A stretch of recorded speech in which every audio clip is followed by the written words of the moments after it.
So చాలా మందికి doubts ఇంకెక్కువ పెరిగాయి. అరే ఇప్పుడు కొనుక్కోవాలా లేదా, ఆల్రెడీ ఉన్న వాటిలో లోన్ ఇచ్చి ఇందాక మనం మాట్లాడుకున్నట్టు ఆ లోన్ ఇచ్చిన తర్వాత కూడా కూలగొట్టేసారు. సో ఎంత వెరిఫైడ్, ఎంత ట్రస్టెడ్ ప్రాపర్టీస్ తీసుకున్నా కానీ నమ్మకం లేకుండా అయిపోతుంది అనే ఒక డైలమాలో పడి కూడా చాలా మంది కొనట్లేదు. సో హైడ్రా వచ్చింది నిజంగానే మంచి జరిగింది అంటారా? Does we have any good signs of Hydraa and bad signs? అంటే purely good for customer. Okay, Hydraa ఇప్పుడు పర్మిషన్ తో పాటు హైడ్రా ఎన్ఓసి కూడా కావాలి కొత్త వాటికి. ప్రీవియస్ వాటికి లేదు. అవి కొనే ముందు చెక్ చేసుకుందాం.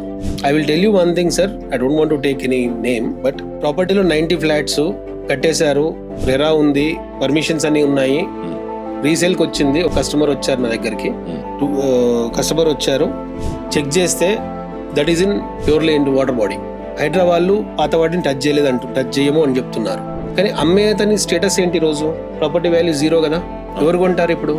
అందరూ అలర్ట్ అయ్యారు కదా. అర్లియర్ అంటే అయిపోయింది. వీళ్ళకి చెప్పాం, కస్టమర్ వచ్చారు కాబట్టి ఇది కొనకండి, ఇది నాట్ ఇన్ వాటర్ బాడీలో ఉంది, కొనకండి అని చెప్పాము.